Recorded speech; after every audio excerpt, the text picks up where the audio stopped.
इसका मेन उद्देश्य क्या था और बड़ी संख्या में आती है क्या था?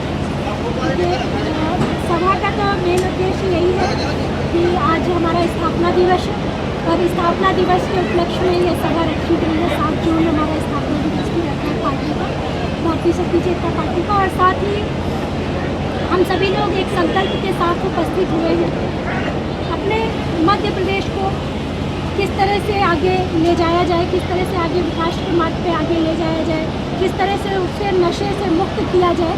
क्योंकि देखा जाए तो बड़ी बड़ी बातें की जाती है कि हमें हमारे प्रदेश का विकास हो रहा है, हम अच्छी शिक्षा देंगे। बहुत सारी पार्टियाँ बहुत सारे मुद्दों पे बात करती हैं। अच्छी शिक्षा बेशक कुछ कार्य तो होते ही हैं, कोई भी पार्टी सत्ता में आती है तो कुछ ना कुछ कार्य उसको करना ही पड़ता है। लेकिन जो दिखाया जाता है या सुनाया जाता है कि हम विकास की बात करें, तो आप ये समझ लो कि जब तक हमारा युवा पीढ़ी, जब तक हमारा समाज नशे से मुक्त नहीं होगा, तब तक किसी भी प्रकार के विकास की परिकल्पना की ही नहीं जा सकती, संभव ही नहीं है।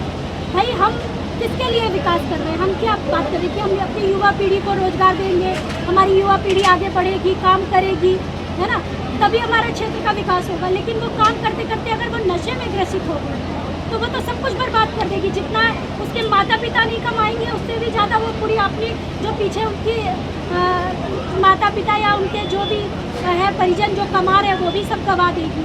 तो विकास कहाँ हो रहा है?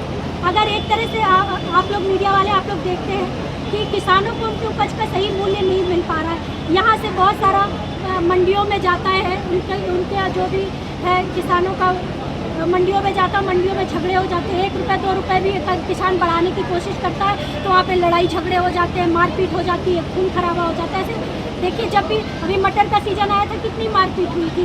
1 रुपये 2 रुपये बढ़ाने पे मारपीट हो जाती है, तो उनको उचित मूल्य नहीं मिलता। हम लोग जो है हम लोग गाड़ियों में घूम रहे हैं, शहरों में रह रहे हैं, हम लोग भी कभी सब्जियां लेने जाते हैं या कभी हम अनाज लेने जाते हैं तो हमें बता दिया जाता है अरे किसानों ने मूल्य बढ़ा दिया, बहुत मूल्य बढ़ा दिया, तो हम क्या करें, हम भी आपको महंगा देंगे।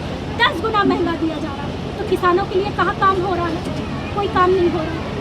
आज आप देखिए, मैंने सुना है, पता नहीं आप लोगों के बीच में ये बात आई है कि नहीं, सागर संभाग की ये बात है कि कई गाँव वाले जो है प्रयास कर रहे हैं कि उनको पानी पीने को शुद्ध पानी मिल जाए किसी तरह। काफ़ी सालों से प्रयास कर रहे हैं, 3-4 साल 5 साल हो गए हैं, उनको शुद्ध पानी पीने को नहीं मिल रहा है। आज के समय में जब इंडिया साइन कर रहा है, हम ये बोलते हैं इंडिया इज साइनिंग, उस समय पे अगर हमारे किसी भी गांव वासियों को शुद्ध पीने का पानी ना मिल सके, पास में नर्मदा नदी है हमारे आसपास, वहाँ से हम एक योजना ला के उनको नर्मदा का जल भी उपलब्ध न करवा सके, तो हम किस विकास की बात कर रहे हैं? आप देखिए, आपका भी कोई परिजन किसी बड़ी बीमारी से ग्रसित हो जाए, आप तुरंत एम्बुलेंस करोगे और तुरंत महाराष्ट्र पहुंच जाओगे, आसपास भी नहीं दिखाते हो, सीधा नागपुर महाराष्ट्र जा रहे हैं। तो क्या हमें शिक्षा मिल रही है, चिकित्सा मिल रही है? चिकित्सा के क्षेत्र पे कोई काम नहीं हो रहा है। तो काम किस मूलभूत चीज़ों पे काम हो रहा है? हवाई बातें हो रही है कि हम ये योजना ले आए, हमने वो योजना ले आई है, और बड़ी बड़ी देश की चीज़ों की बात, देश के मुद्दों पे बात हो रही है कि हमारे प्रधानमंत्री जी विदेश चले गए, वो वहाँ से वो लेके आ गए, ये लेके आ गए। नहीं, हम अपने आम जो समाज के मुद्दे उन पे बात करें ना। मोदी जी के नाम पे वोट दिया जा रहा है, लेकिन हम जिनको चुन के आगे बढ़ा रहे हैं, जिनको विधायक सांसद बना रहे हैं, तो हमारे किन मुद्दों पे काम कर रहे हैं, हमें वो समझना। और सबसे बड़ी चीज़ की सब कुछ भूल जाइए, ये तो एक राजनीतिक बातें हो गई हैं, मुद्दों की सारी बातें छोड़िए। सबसे महत्वपूर्ण बात यह है कि हमारे समाज को नशा मुक्त होना जरूरी है। आज हम शराब की वैध दुकानें नहीं बंद करवा पा रहे हैं, दोहरा चरित्र हमारी सरकारें अपना रही है। एक तरफ वो शराब की दुकानें खुलवा रही, दूसरी तरफ नशा मुक्ति केंद्र खोल रही है। एक तरफ वो कह रही है कि अवैध शराब को पकड़ो, दूसरी तरफ कह रही शराब बिक क्यों नहीं रही है, आप गाँव में फैलाओ। दोनों तरफ के चेहरे सरकारें अपना रही हैं। और सबसे बड़ी बात, आप मीडिया वाले हैं, आपके लिए भी एक बहुत बड़ा कार्य है समाज हित का। आप भी सहयोगी बनना चाहें तो आप समाज में घूमिए, समाज की परिस्थितियों को देखिए। आज आपके इस क्षेत्र में, सागर संभाग में, बच्चों के पास तक ड्रग्स पहुंच रहा है और बहुत तेज़ी से पहुंच रहा है। अभी तक ये नहीं था, पर इधर 3-4 सालों में ड्रग्स जैसा नशा आपके सागर संभाग तक पहुंच रहा है। और आपके सागर संभाग से बहुत से बच्चे जबलपुर जा रहे हैं और वहाँ से वो नशे की सामग्री लेकर, नशे के इंजेक्शन और दवाइयाँ लेकर आपके गांव में, आपके क्षेत्र में वापस आ रहे हैं और युवाओं को दे रहे हैं।